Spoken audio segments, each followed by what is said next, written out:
Listo.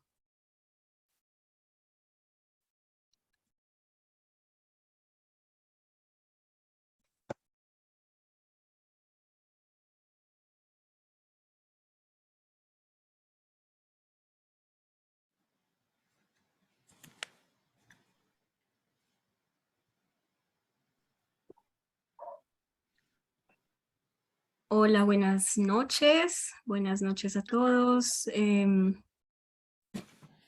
Bueno,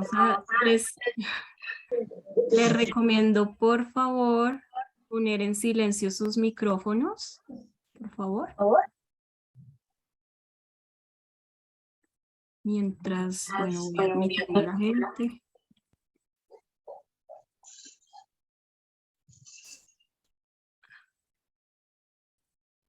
Y bueno, pues para honrar la hora que dijimos a las 7, hora Colombia. Entonces, buenas noches para todos. Yo me presento, soy Luz María Correa. Soy la coordinadora del área de formación de Sono, Centro de Musicoterapia. Y en el día de hoy estamos con Rafael Camilo Maya. Hoy vamos a hablar sobre autismo y musicoterapia, así como a grandes rasgos. En parte quisimos traer a la mesa este tema porque para los que no sabían y los que ya saben, el 2 de abril se celebra a nivel mundial el Día sobre la concientización del autismo, ¿sí? Entonces, como en musicoterapia pues se aborda también este tema, quisimos traerlo para darlo a conocer a las personas que de pronto no conocen sobre musicoterapia o que están interesados en este tema, sobre un poco cómo se toma la musicoterapia y el autismo, ¿sí? O los que ya conocen y quieren conocer un poquito más, y también porque a finales de este mes vamos a hacer un taller con Rafa sobre musicoterapia y autismo para los que quieran, digamos, introducirse. Y si alguien, si hay musicoterapeutas o si ya trabajan con esta población, que conozcan herramientas de la musicoterapia en el abordaje del autismo, ¿sí? Entonces, pues yo presento a Rafael. Um, Rafa es magíster en musicoterapia de la Universidad Nacional de Colombia y maestro en música con énfasis en clarinete de la Universidad Central, certificado en musicoterapia neurológica Robert F. Unkefer Institute, psicólogo en formación en la Fundación Universitaria Konrad Lorenz. Su enfoque profesional se ha tornado alrededor de la musicoterapia, iniciando su trabajo como músico y coordinador del área en la clínica Neurorehabilitar, en el cual continuaría en la Fundación FEL, Sonrisas Especiales con Niños y Niñas en Condición de Discapacidad Física y Cognitiva, así como en la Casa de la Madre y el Niño, con niños y niñas y adolescentes en condición de restablecimiento de derechos. Actualmente se desempeña como musicoterapeuta clínico en Sono, Centro de Musicoterapia, prestando sus servicios en la Fundación Santa Fe de Bogotá y en la Clínica Reina Sofía. Ha enfocado sus estudios de investigación en el área de musicoterapia y autismo y musicoterapia y cuidado crítico, con los cuales ha participado en diversos eventos internacionales como el Simposio Latinoamericano de Musicoterapia 2018, el Congreso Latinoamericano de Musicoterapia 2020-2022 y el Congreso Mundial de Musicoterapia 2020. Entonces, bueno, aquí estamos con Rafa y pues Rafa nos va a exponer sobre este tema, y si tienen preguntas pueden ponerlo en el chat y ahí vamos respondiendo. Entonces ahí te doy la palabra, Rafa. Hola, buenas noches a todos. Primero, pues, agradecerles por estar acá el día de hoy, por tomarse este espacio, este tiempo para participar de esta pequeña masterclass que vamos a hacer el día de hoy y que tiene un motivo muy especial. Y el motivo es, primero, empezar a hablar sobre la concienciación del trastorno del espectro autista.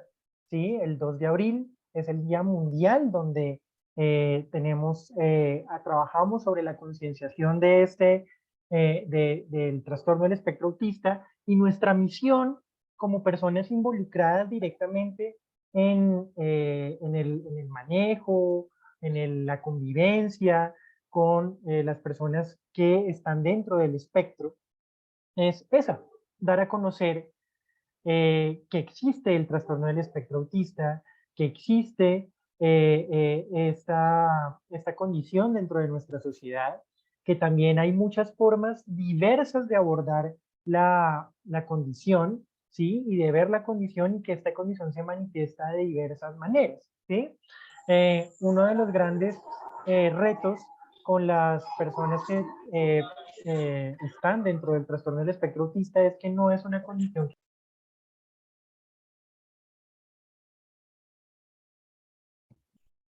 Rafa, perdón, Ya, me silenciaste, ya, ya volví.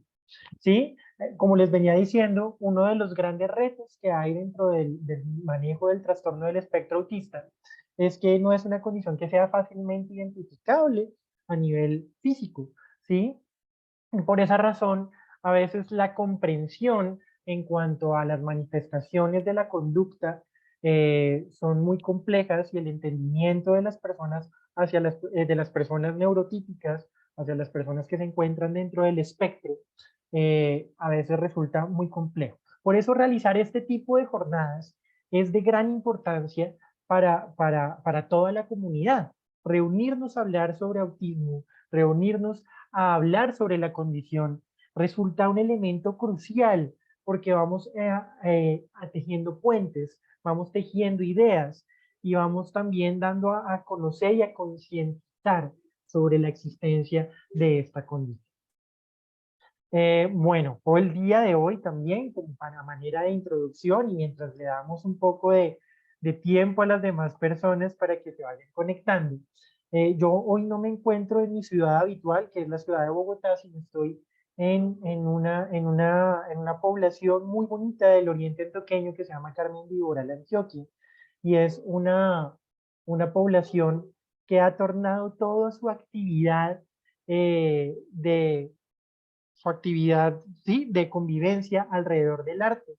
Esta es una población que es muy famosa por la producción de unas vajillas. Aquí les voy a mostrar un platico como muy tradicional de acá.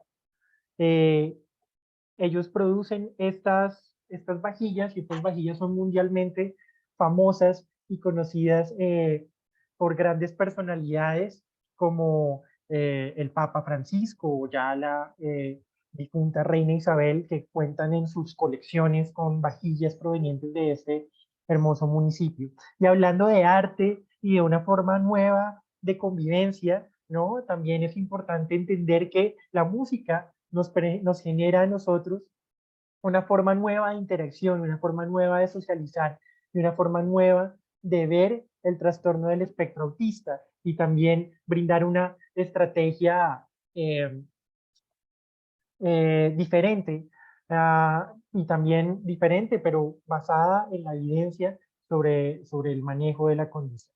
Entonces, voy a compartir una presentación que he preparado para el día de hoy, en donde vamos a abordar el trastorno del espectro autista de lo general a lo particular, eh, en un espacio de tiempo, espero que no más de una hora, eh, y donde vamos también a abordar, a ver musicoterapia, cómo la musicoterapia se, eh, se adecua, cómo la musicoterapia brinda algunas herramientas para el manejo del trastorno del espectro autista. ¿Están viendo mi pantalla? ¿Me confirmas, Luz? sí, sí, acá se ve bien. Bueno, bien. Entonces, bueno, ya Luz hizo una presentación sobre mi recorrido en el campo de la musicoterapia. Y pues también para mí es un honor poder estar acá, porque gracias al autismo yo inicié la musicoterapia, ¿sí? Y la musicoterapia además ha tenido un gran desarrollo a lo largo de su historia, eh, debido al trastorno del espectro autista, y ahorita vamos a hablar un poco de eso, ¿sí? El trastorno del espectro autista básicamente es concebido como un trastorno del desarrollo neurológico según el Manual Diagnóstico y Estadístico de la Asociación Americana de Psiquiatría, donde se ven afectadas tres áreas de funcionamiento: la interacción social, la comunicación social, verbal y no verbal, y la imaginación social. Entonces, esto se ve manifestado en patrones de rigidez conductual y patrones repetitivos de conducta. Cuando hablamos esto es lo que conocemos como la triada de Wing. Esta conceptualización realmente la empezamos a manejar a finales de la década de los 70 y principios de la década de los 80 del siglo pasado. Entonces, es una forma como que, si bien no nos clasifica todas las áreas de afección que puede tener el autismo, ¿no? Y eso es algo que también vamos a empezar a ver, es que todo lo que vamos a ver el día de hoy está en constante cambio y en constante evolución, porque las comunidades, tanto de educadores como de personal de la salud, como incluso la propia comunidad con trastorno del espectro autista, están en constante discusión para poder conceptualizar bien todo el tratamiento y el manejo y la interacción social, ¿sí? De estas comunidades frente a su entorno. En Colombia, y acá les voy a señalar, en Colombia no tenemos datos exactos de la epidemiología.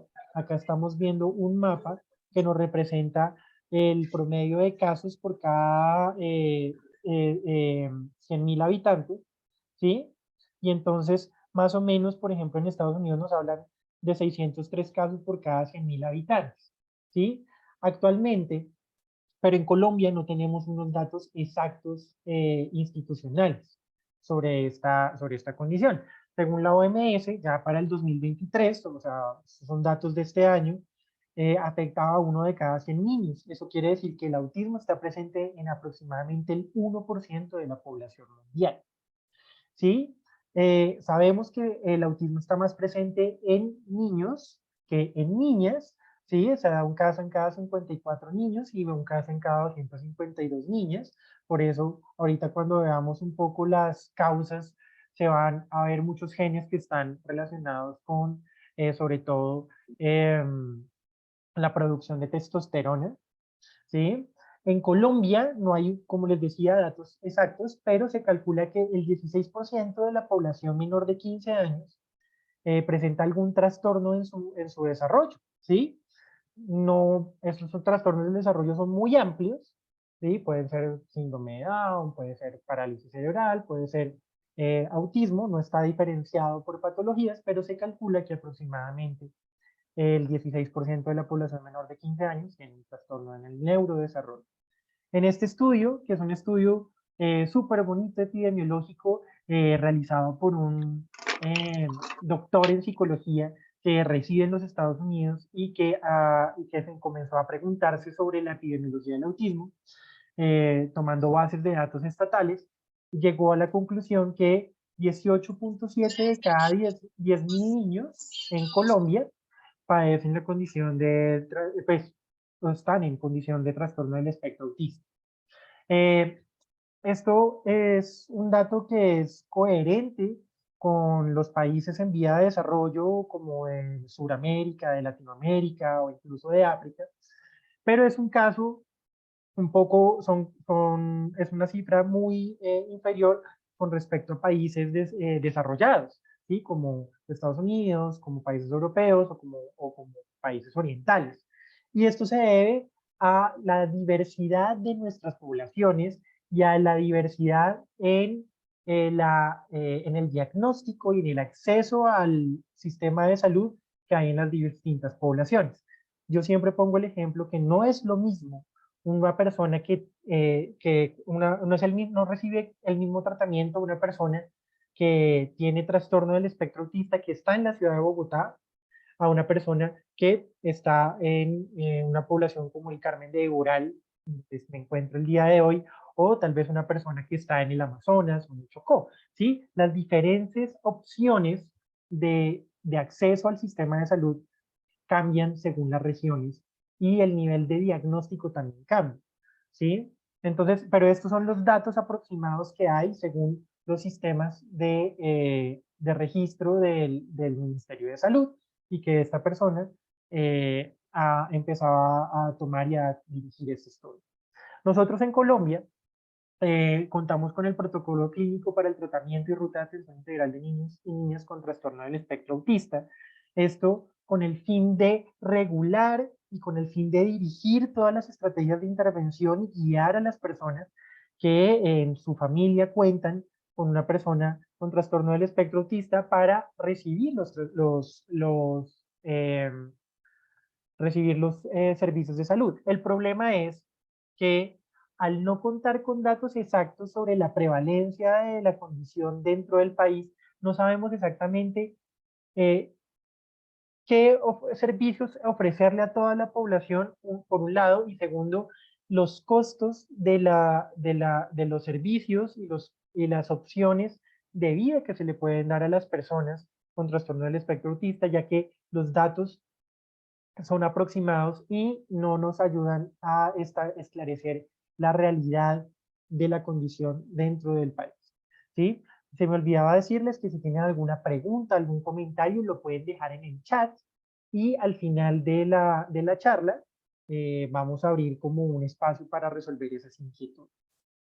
¿Sí? Entonces, en los factores explicativos hay que tener en cuenta algo, ¿sí? No hay un solo factor explicativo, no hay una sola causa y no hay una causa en este momento determinada que diga el trastorno del espectro autista se da por esta razón, ¿sí?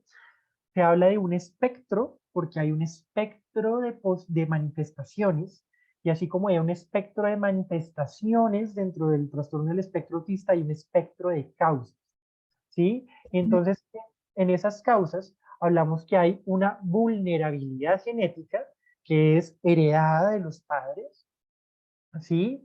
Y esto se sabe por todo el estudio genético que se ha hecho con familias que han tenido niños y niñas con trastorno del espectro autista, y se sabe que más o menos entre un 45 y un 95% de probabilidad de que las personas vuelvan a tener un niño o un hijo con trastorno del espectro autista, ¿sí?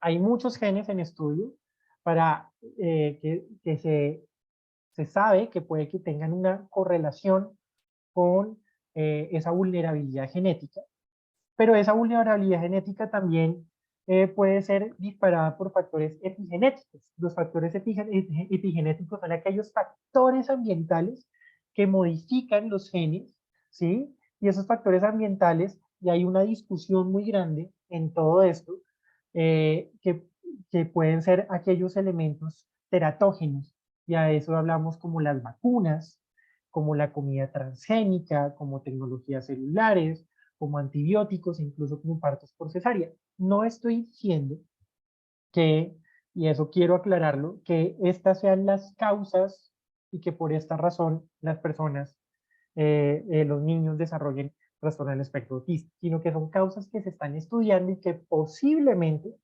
puedan tener una relación en la presencia del trastorno. ¿Sí?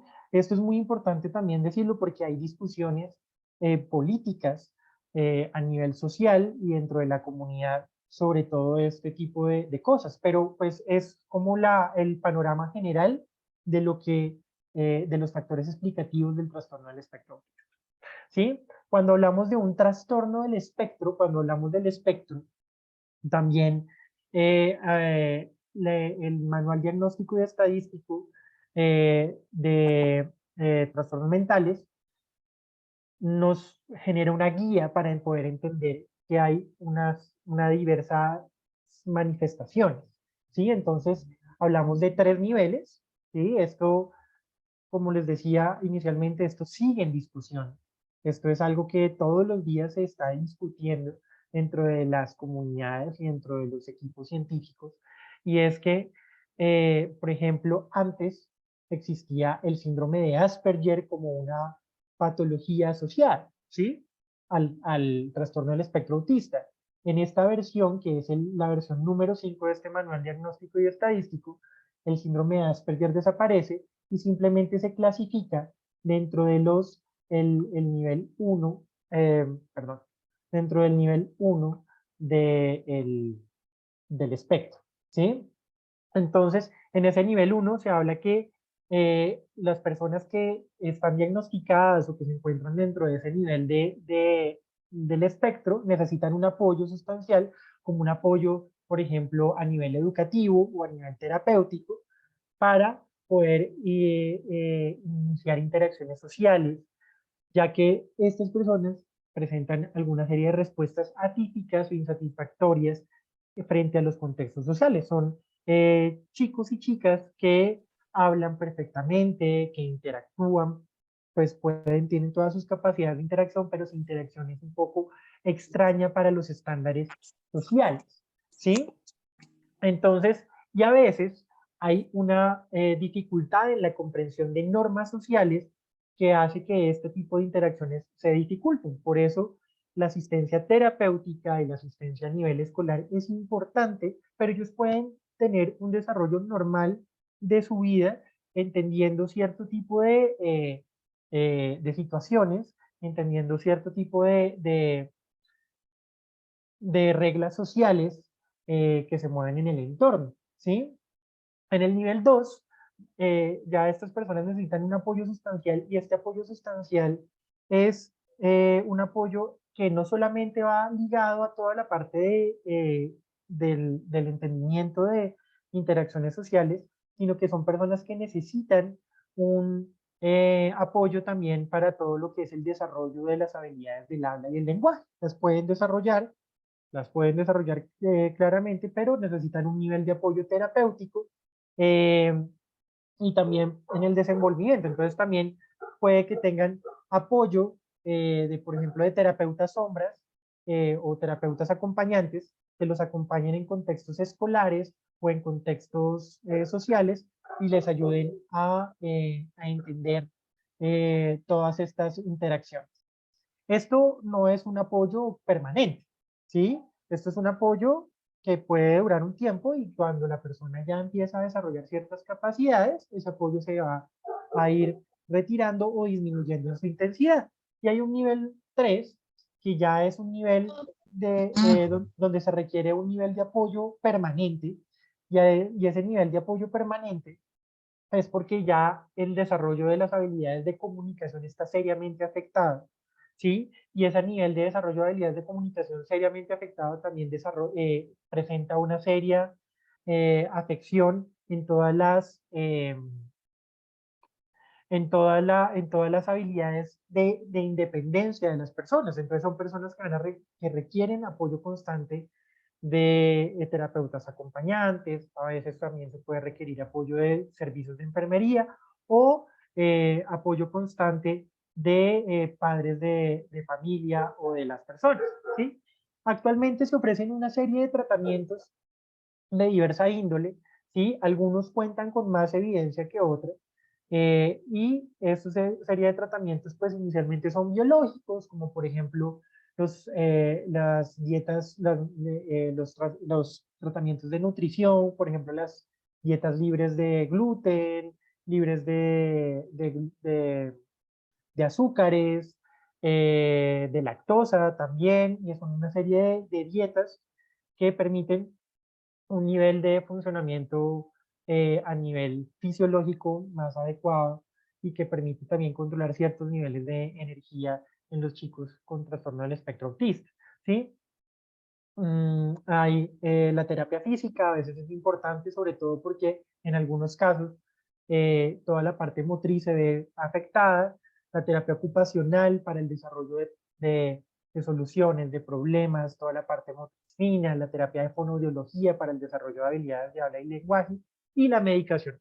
Y en la medicación es importante entender algo, ¿sí? La medicación, no hay una pastilla o no hay una medicación que haya sido diseñada específicamente para el trastorno del espectro autista, sino que son medicaciones que se dan para tratar comorbilidades. Por ejemplo, sabemos que el 20% de la población con trastorno del espectro autista puede presentar epilepsia. Entonces, medicación para la epilepsia, medicación también para algunos trastornos comportamentales de difícil manejo, se utiliza la medicación. Esto también va acompañado de tratamientos conductuales o relacionales, como la terapia ABA o análisis conductual aplicado. Esta sigla ABA es la sigla en inglés para análisis conductual aplicado, que es la terapia o la disciplina terapéutica que sale de la psicología conductual que más evidencia científica cuenta para el trastorno del espectro, para el tratamiento del trastorno del espectro autista, y en el protocolo de autismo del 2015 es la terapia que se recomienda.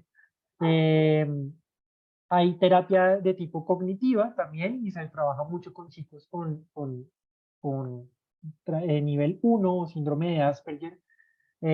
También hay otras terapias un poco más de tipo humanista o de tipo um, relacional, como el Sunrise, el Floor Time, donde se trabaja en la relación propiamente del entorno con el niño o con el niño o con la niña, y se trabaja a partir de juegos, se trabaja a partir de trabajo, por ejemplo, no trabajo en silla, sino trabajo en el piso, y una serie de actividades, y a partir de los intereses particulares de cada niño se va desarrollando, por ejemplo, o sea, se va facilitando la interacción de los niños con este tipo de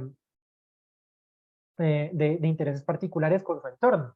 Un ejemplo es, por ejemplo, en alguna vez yo tuve la fortuna de trabajar con un chico que le encantaba la música de Disney, de las películas de Disney, y a partir de las películas de Disney se desarrolló todo un manejo de su entorno a través de las películas de Disney, de la música de las películas de Disney. Y hay otro tipo de apoyos educativos, digamos que el más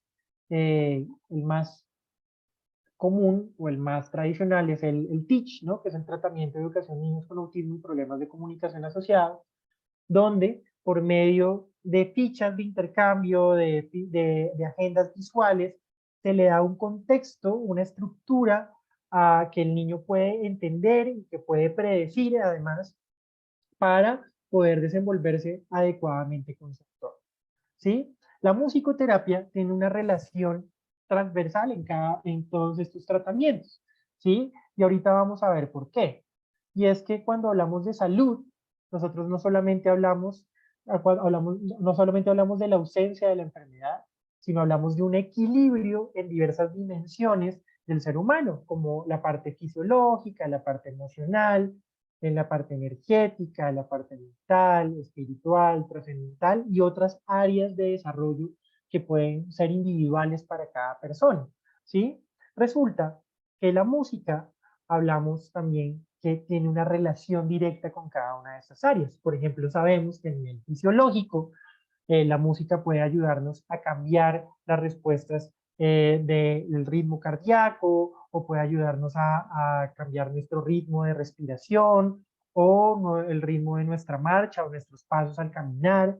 A nivel emocional, la música nos ayuda es una herramienta que está ahí ligada a todo el componente de las emociones para expresar emociones o para conectarnos con una emoción. A nivel energético, por ejemplo, cuando colocamos una canción enérgica al principio del día para activarnos, o al final de la noche cuando utilizamos música relajante para dormir. También a nivel mental nos ayuda a organizar nuestras ideas. A nivel espiritual o trascendental, por ejemplo, piensen en cualquier rito religioso, todos están acompañados de algún tipo de sonoridad o algún tipo de música, ¿sí? Y a nivel social, que es el componente tal vez más importante y llamativo de la música, es el de compartir, ¿sí? Nosotros, los músicos, hacemos música para tocar para las demás personas. Y cuando componemos música, la hacemos para que las demás personas también, eh, eh, para comunicar algún pensamiento, alguna emoción o alguna idea a través de la música, ¿sí? Entonces, todas las personas lo pueden hacer. No necesariamente son herramientas que haya que ser un músico profesional para manejarlas o para dominarlas. Todos podemos cantar, todos podemos tocar instrumentos, todos podemos componer. Y es algo que está muy pendiente dentro de nuestras, o está muy presente dentro de nuestra historia de vida, ¿sí? Y algo que les voy a invitar para que hagan después de esta charla es pensar en cuál es la música de su vida. Si ustedes pensaran en una banda sonora de su existencia, ¿cuál sería esa banda sonora que les recuerda aquel primer amor? ¿O cuál sería esa banda sonora que les recuerda la época del colegio, la época de la universidad? Y empezar a pensar en ese tipo de música y ver qué emociones nos conecta con él, ¿no? Cuando hablamos de musicoterapia, pues esta es una definición muy técnica de la Federación Mundial de Musicoterapia, que es el uso profesional de la música y sus elementos como una intervención en ambientes médicos, educativos y cotidianos con individuos, grupos, familias o comunidades, buscando, y esto es muy importante, optimizar la calidad de vida y mejorar la salud física, social, comunicativa, emocional e intelectual y el bienestar de las personas. ¿Sí? O sea, buscamos aportar a esa salud. Acuérdense que la salud no es la ausencia de la enfermedad, sino el equilibrio en diversas áreas. La investigación, la práctica y la educación y la instrucción clínica en la musicoterapia están basados en estándares profesionales según contextos sociales, culturales y políticos. Eso quiere decir que la musicoterapia es una disciplina científica y está basada en la evidencia, ¿sí? Eh, Cuando hablamos de musicoterapia, hablamos de 4 tipos de formas de experimentar la música, ¿sí? Que son lo que llamamos los métodos de musicoterapia. Hablamos de un método receptivo donde las personas reciben la música, ¿sí? El musicoterapeuta hace música con diversos objetivos como por ejemplo relajar o generar una atención plena, trabajar en actividades de atención según el objetivo de cada persona. También trabajamos con la improvisación, ya sea vocal o instrumental, y puedes tener una referencia o puede ser no referencial, y eso quiere decir que las personas se acercan a los instrumentos musicales sin necesidad de saber nada de música para trabajar algún tema, por ejemplo, emocional o algún tema, digamos, de conexión a nivel comunicativo. Y esto es este método de improvisación es uno de los grandes bastiones, pues uno de los grandes métodos o de los principales métodos que se utilizan en el trabajo con personas que están dentro del trastorno del espectro autista. A nivel de composición, como les decía, todos tenemos la capacidad de expresar, de manifestar pensamientos, emociones e ideas, y esas composiciones las hacemos. El musicoterapeuta está ahí eh, como un elemento facilitador, como una persona que facilita a las personas esa expresión y esa puesta en la música, ese ser en la música por medio de la composición. Y finalmente es la recreación. Y es muy importante que esto sea la recreación con este guión, porque lo que hacemos es traer música que ha sido previamente compuesta a las sesiones de musicoterapia para trabajar temas de expresión emocional, para trabajar temas de biografía musical, como ahorita les decía, o para trabajar en temas también de reminiscencia, ¿no? Y todos estos métodos son formas que varían según el objetivo de intervención, ¿sí? Y así como les decía que hay un espectro, se habla de un espectro autista porque hay un espectro de manifestaciones y hay un espectro de causas, también hay un espectro de tratamientos y de formas de abordar la musicoterapia con las personas que están en el trastorno del espectro autista, ¿sí? No es el mismo objetivo trabajar con una persona que está dentro del nivel 1 a una persona que está dentro del nivel 3. Y por eso la evaluación y la intervención y planificación de todo el proceso es súper importante, y que sea realizado por un musicoterapeuta profesional con el objetivo de establecer ciertos objetivos que permitan ser normativos en el tiempo, o sea, que sean significativos para la persona y que sean alcanzables también para la persona, ¿sí?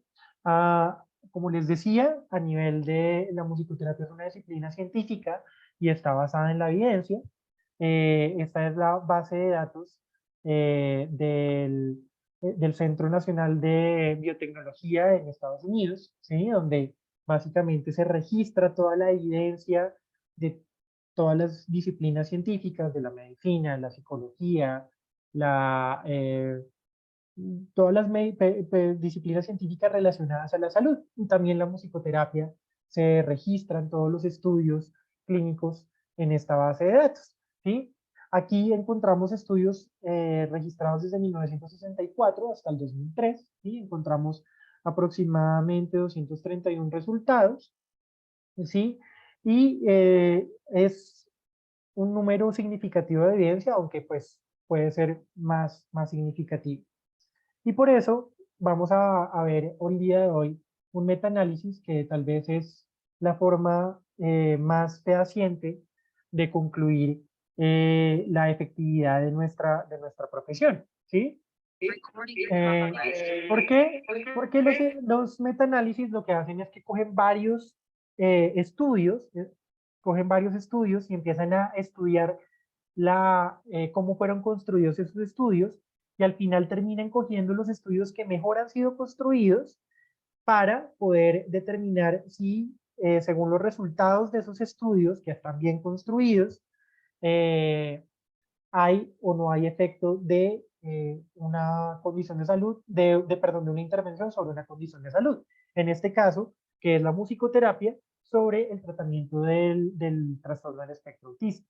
En este metaanálisis que está publicado en la base de datos Cochrane, que es donde se reportan estos metaanálisis, ¿no? Hay 10 estudios, tipo ensayo clínico aleatorizado.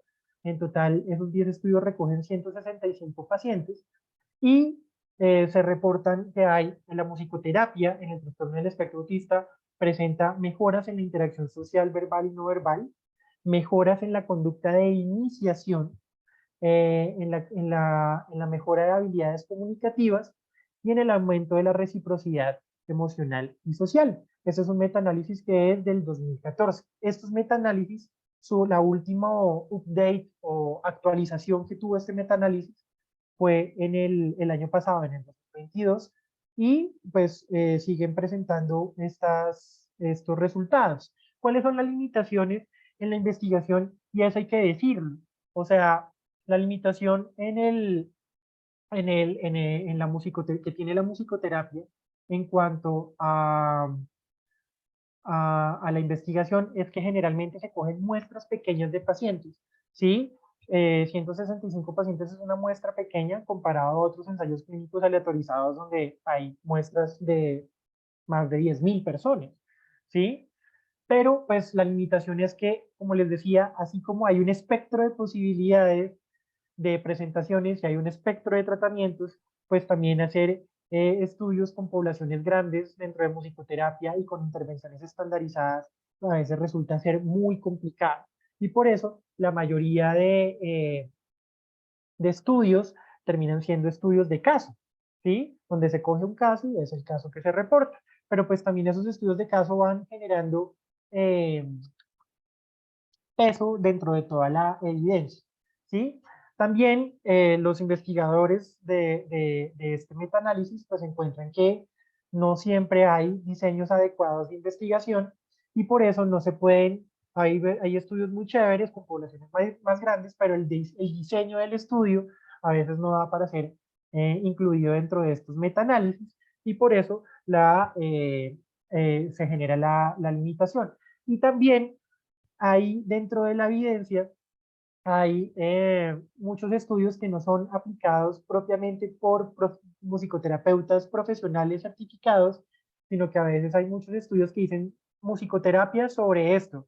Y resulta que quienes hacen el estudio son, por ejemplo, equipos de enfermería o equipos de psicólogos que no, o de médicos también, que no tienen certificación como musicoterapia. Entonces, que los estudios sean realizados por musicoterapeutas es muy importante para poder determinar que estos beneficios que tiene musicoterapia son generalizables a toda la población.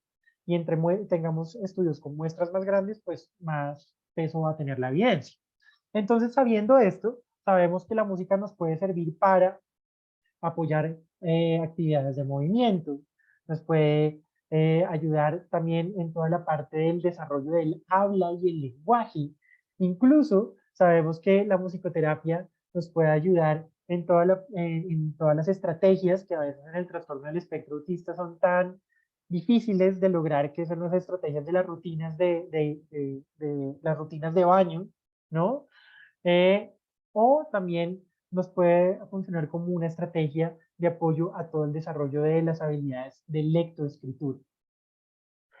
Entonces, ahí viene un poco todo este contexto, ¿sí? Y es que si bien es importante que los tratamientos sean aplicados por musicoterapeutas profesionales o por profesionales en el área de la salud, también hay ciertas herramientas que desde la musicoterapia e incluso desde la educación musical se han desarrollado y se han abordado dentro del trastorno del espectro autista, y son herramientas que son súper importantes para la población en general, ¿sí? O sea, todos podemos cantar. Sabemos que las personas con autismo, no, pues en su mayoría son personas que son muy musicales y que a veces les gusta la música o prefieren elementos sonoros o elementos musicales porque la música presenta un ambiente no hostil para ellos, ¿sí? Pero también hay ciertas consideraciones. Por ejemplo, sabemos que las personas con trastorno del espectro autista tienen unas características de percepción auditiva súper especiales y que a veces ese tipo de características de percepción auditiva no son comprendidas, ¿sí? Y por eso también es importante hablar que hay una hipersensibilidad auditiva, ¿sí?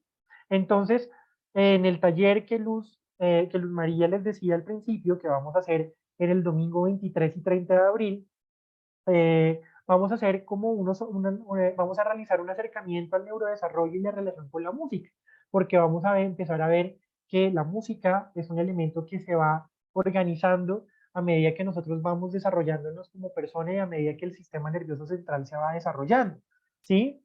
O brindar algún conocimiento, una concienciación sobre los elementos de la música y cómo estos elementos de la música pueden abordar en el tratamiento de personas con trastorno del espectro autista, eh, hacer, eh, brindar algunas herramientas dentro de los métodos de musicoterapia que les había planteado antes para el manejo del trastorno del espectro autista, ya sea en el aula escolar, ya sea en contextos clínicos o ya sea en, en, en, en el campo familiar, ¿no? Herramientas súper fáciles, que no hay que saber nada de música para apropiarse de ellas y que ustedes pueden tomar también fácilmente y adquirir durante estas 6 horas de taller, ¿sí? Y adquirir herramientas prácticas para facilitar la interacción de las personas del trastorno del espectro autista a su entorno a través de la música. ¿Por qué? Porque es muy importante que nosotros les demos herramientas que les permitan a ellos desarrollar una relación más sana y adecuada con su entorno, y la música nos puede ayudar a eso, ¿sí?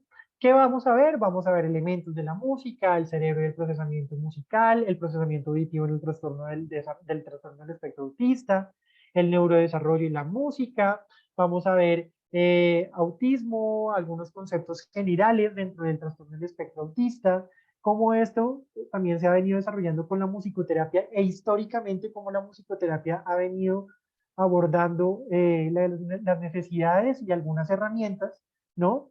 Teórico-prácticas. Entonces vamos a cantar canciones, vamos a movernos con la música, vamos a jugar con instrumentos, vamos a hacer diversos tipos de experiencias sensoriales facilitadas por la música dentro de este taller que se va a hacer el domingo 23 y 30 de abril de 9 de la mañana a 12 del mediodía.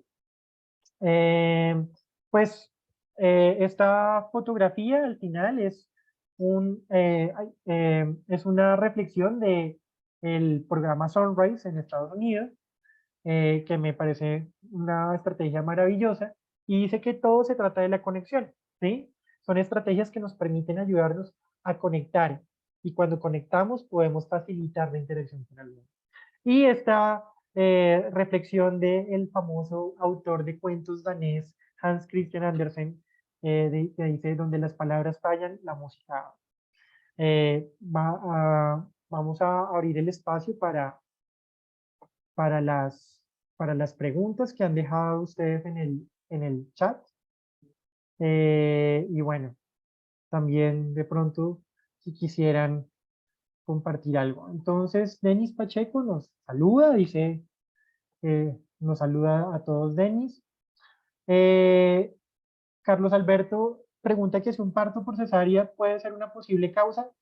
Pues no, lo que les digo, este es políticamente un tema complejo de tratar y yo, por ejemplo, no tengo una posición eh, estricta con decir esta es la causa del autismo. Se ha identificado que una población eh, eh, estadísticamente significativa con trastorno del espectro autista eh, ha nacido por parto por cesárea y por esa razón el parto por cesárea es una de las causales de estudio de la condición. Eh, Sari dice que gracias por la charla y nos dice de acuerdo con la música, Carla Daniela se expresa cantando más hablando. Creo que Carla Daniela puede ser tu hija, si no estoy mal, o algo, o alguien con quien estás en interacción.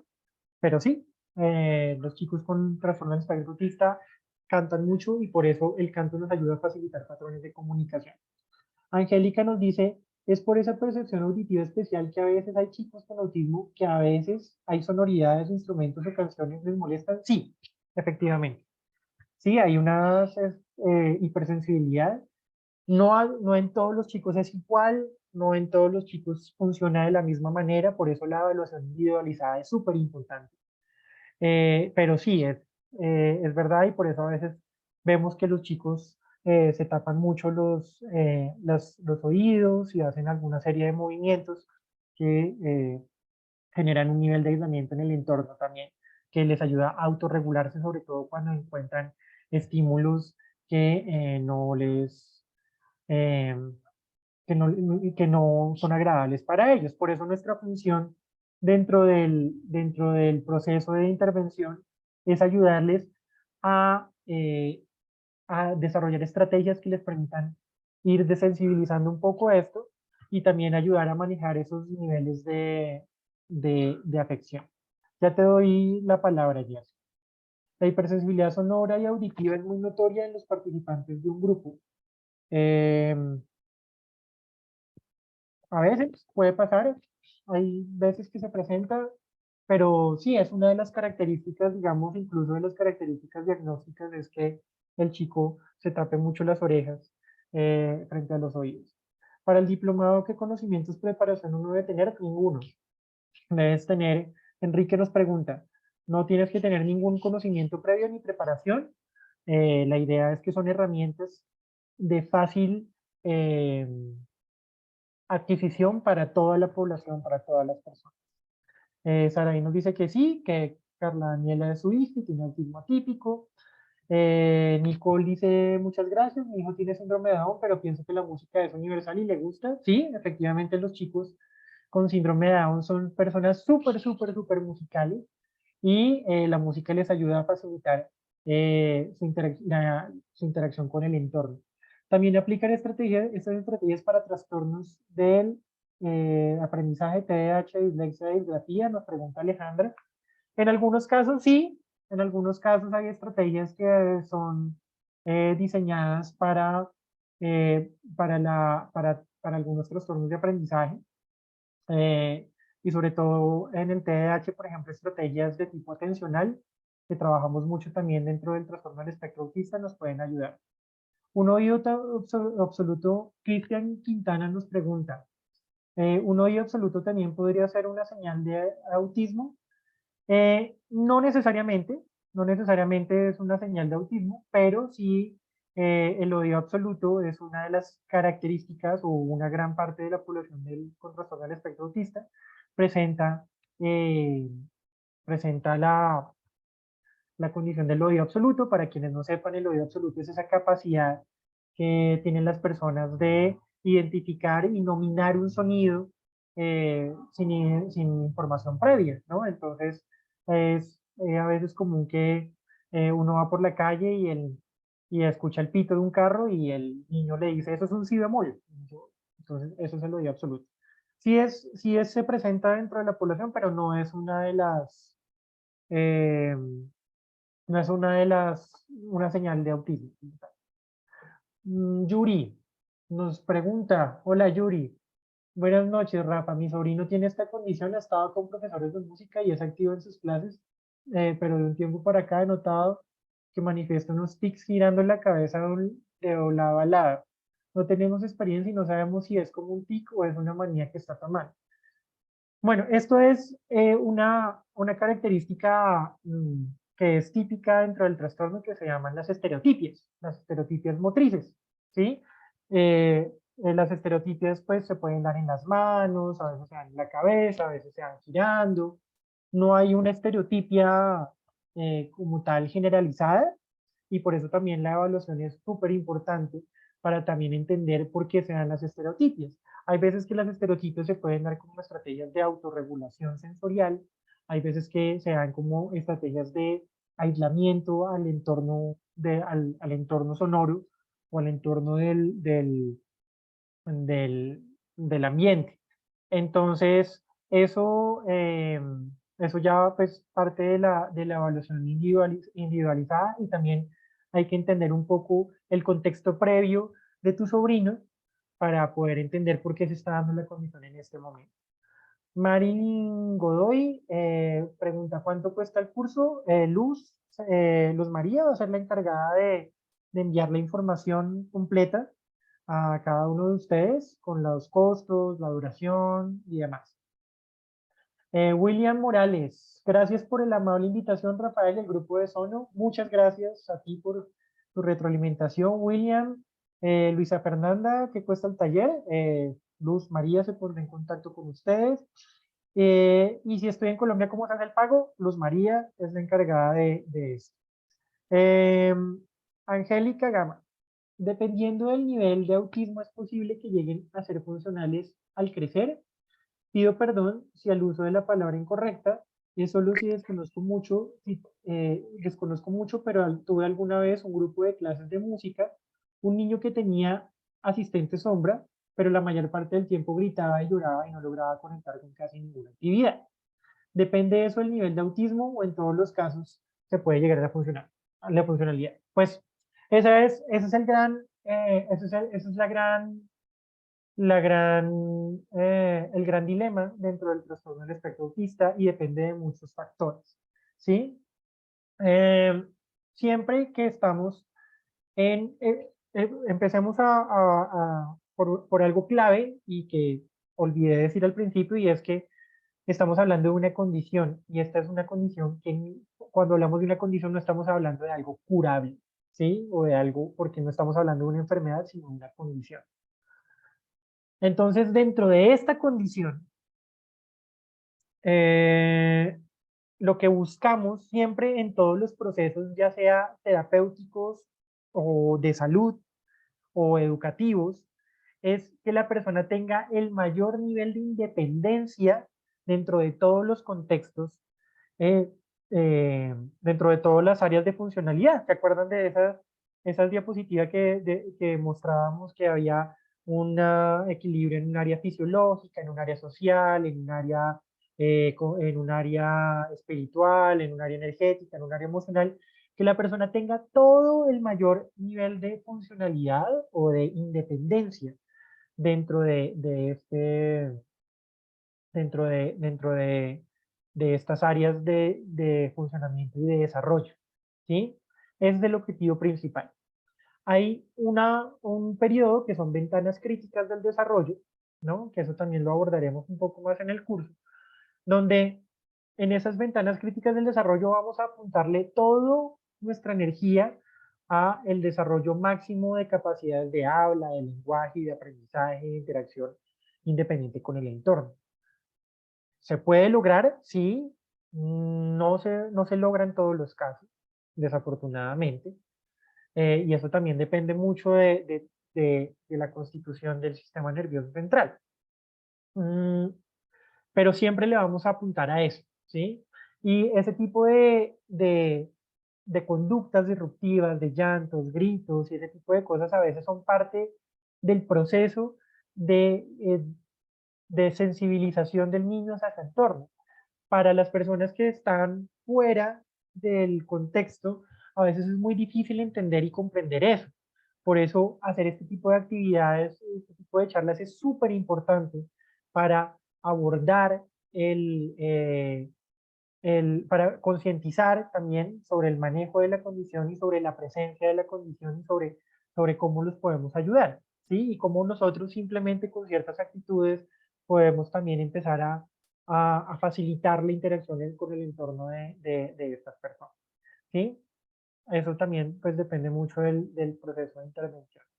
También la intervención temprana es muy importante para ese desarrollo de la independencia como tal. Music Class dice, buenas noches, soy músico y estoy empezando a trabajar con un niño con TEA. ¿Qué consejos me darías para abordarlo, ya que no se sabe en qué nivel de autismo está? Desearía tener un poco más de conocimiento. Bueno, eso es un tema largo, ¿no? De abordar, cómo poder establecer, digamos, entrar un poco más en todo lo que es, en lo que es el nivel de diagnóstico. Nosotros los musicoterapeutas no diagnosticamos como tal, no decimos si un niño tiene o no tiene autismo y tampoco decimos en qué nivel está. Sin embargo, sí nos hacemos una idea en más o menos según el nivel según las características comunicativas en las que se encuentra el niño, cómo podemos acercarnos hacia la condición, ¿sí? Eh, saber ah, saber cómo abordarlo, pues habría que ver en la individualización del caso, y la individualización del caso, pues está como saber cuáles son las características sensoriales que presenta, saber cuáles son los tratamientos en los que está actualmente, cuáles tratamientos ha tenido anteriormente, eh, cu- eh, cuál es su conducta, también poder verla y entenderla también un poco, eso nos puede ayudar.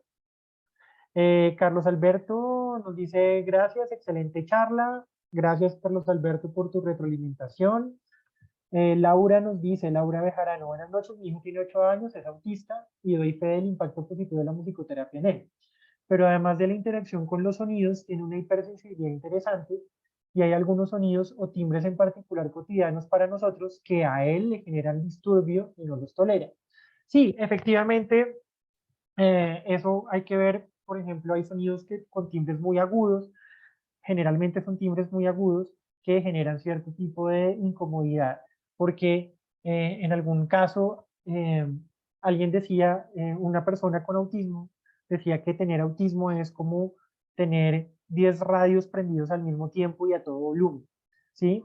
Y a veces hay una dificultad en centrar la atención y en aislar los canales sensoriales.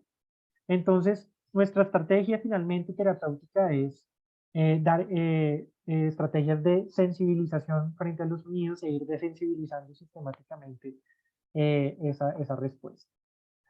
Leonor Pinto, ¿qué estudios, pregunta, ¿qué estudios hay en la evidencia sobre los resultados efectivos de musicoterapia para niños con TEA? Tengo un niño con oído absoluto, pero es hipersensible, tiene una habilidad musical. Sí, hay varios estudios. Nosotros acá, como les decía, pues ahorita vimos los estudios que hay publicados en PubMed, pero pues hay más bases de datos, hay más estudios. Dentro del curso, pues vamos a hablar un poquito más a fondo de la evidencia que hay y la vamos a poner eh, en contexto práctico para cada uno de ustedes, porque para nosotros, las personas que estamos dentro del área clínica, pues es muy importante entender los estudios, entender los procesos, pero también para las personas que no son clínicas propiamente, pues es importante aterrizar esa evidencia a herramientas prácticas que les permitan mejorar la interacción eh, con el entorno. Alejandro, ¿puede la música ayudar para el desarrollo del lenguaje? Sí, es uno de los objetivos de intervención y hay algunas estrategias que se han desarrollado para eso. Lisette Rodríguez dice, ¿hay aspectos del TEA que de pronto se presenten en otros trastornos? Sí, hay algunos, el trastorno del espectro autista puede ser la causa principal de un trastorno del neurodesarrollo o puede ser una comorbilidad a otros trastornos del neurodesarrollo. Entonces, por ejemplo, a veces podemos ver chicos con parálisis cerebral y autismo o chicos con síndrome de Down y autismo, eso puede ocurrir. ¿Sí? ¿Cuál es el rango de edad para realizar musicoterapia con niños con TEA? Pues, mira, nos pregunta Sandra Boyana. El autismo se diagnostica, se puede empezar a diagnosticar a partir de los 18 meses, ¿sí? Digamos que a partir de los 18 meses se puede empezar a trabajar, digamos, ya con un enfoque, con un diagnóstico básico de trastorno del espectro autista. Sin embargo, eh, eh, hay, eh, hay algunas condiciones, por ejemplo, los niños que han sido prematuros, ¿sí? Los niños y niñas prematuros eh, pueden o tienen una mayor disposición a presentar trastornos del neurodesarrollo. Entonces también por eso la intervención temprana puede ser muy importante y podemos empezar a trabajar desde mucho antes. Music Live dice, muy gracias Rafael por tu tiempo y por esta charla tan interesante. Gracias a ti por asistir y por tomarte el tiempo. Angélica, ¿podrías por favor regalarnos información no solo de tu taller, sino del diplomado de herramientas musicales de musicoterapia que enviaron en el flyer del correo electrónico? Sí, todo eso con Luz María. Para quienes no sepan, hay también dentro de Sono Centro de Musicoterapia. Estamos también junto con la Universidad de los Andes desarrollando un diplomado de estrategias musicales para la salud, donde abordaremos pues varios tipos de condiciones. Eh, Manuel Moreno, hola a todos, gracias por la información. Laura, muchas gracias. Denis Pacheco, excelente charla, gracias. Muchas gracias a ti también, bendiciones de vuelta. Raquel, hola, buenas noches desde Argentina. Hola Raquel, bienvenida. Jason Delgado, maestro, buenas noches. ¿Qué ¿qué estrategias conoce de tu experiencia para abordar el aula musical cuando tenemos múltiples diagnósticos al interior de esta? Bueno, el aula musical es un reto, ¿no? Es un reto bien grande, sobre todo cuando hay aulas inclusivas. Eh,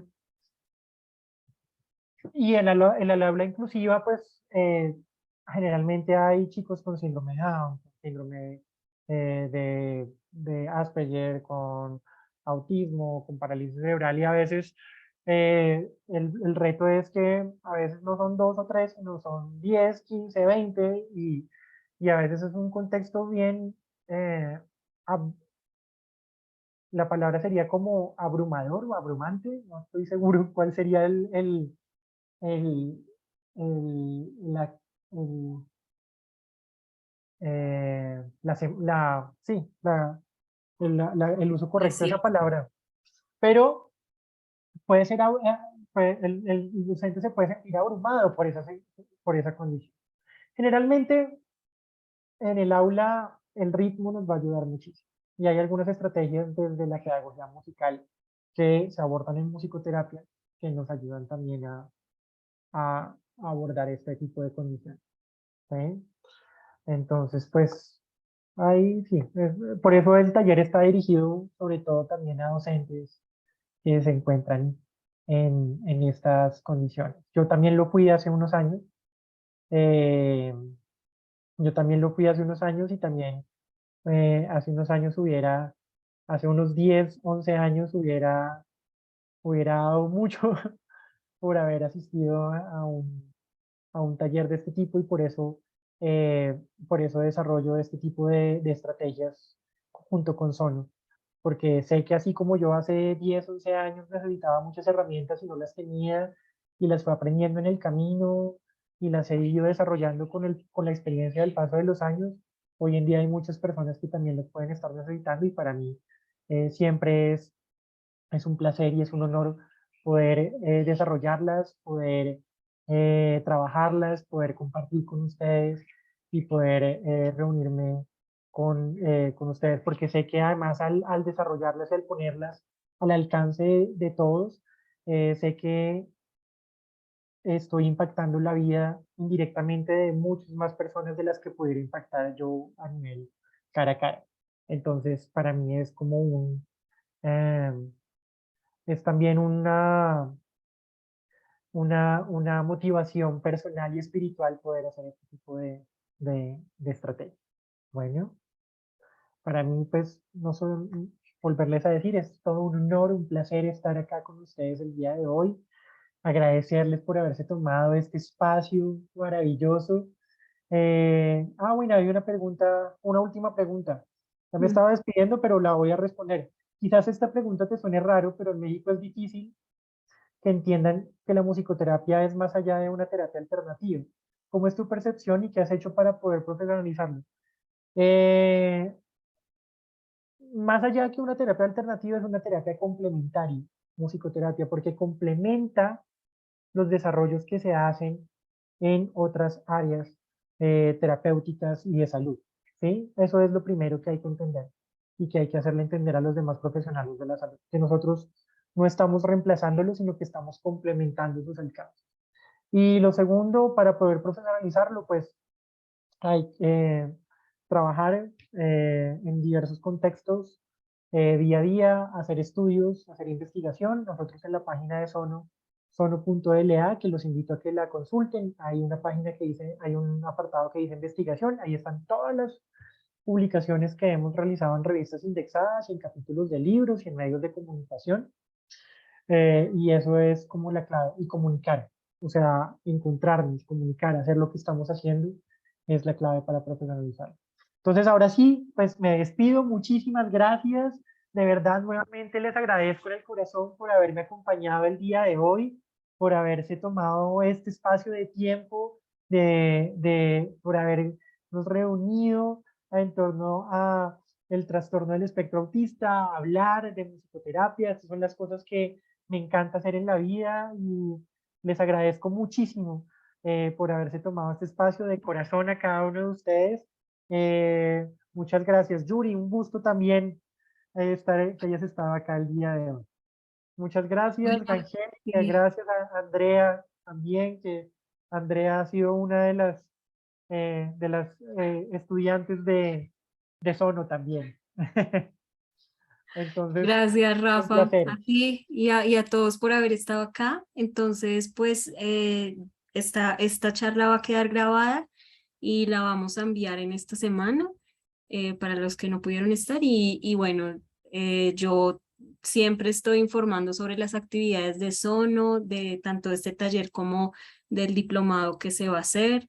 Entonces, los que todavía no tienen nuestro contacto nos pueden contactar a través del Instagram, @sonomusicoterapia, o a través de la página web sono.la, y ahí pueden encontrar información de nosotros y contactarnos directamente. Y de todas maneras, pues yo envío toda la información a través del WhatsApp.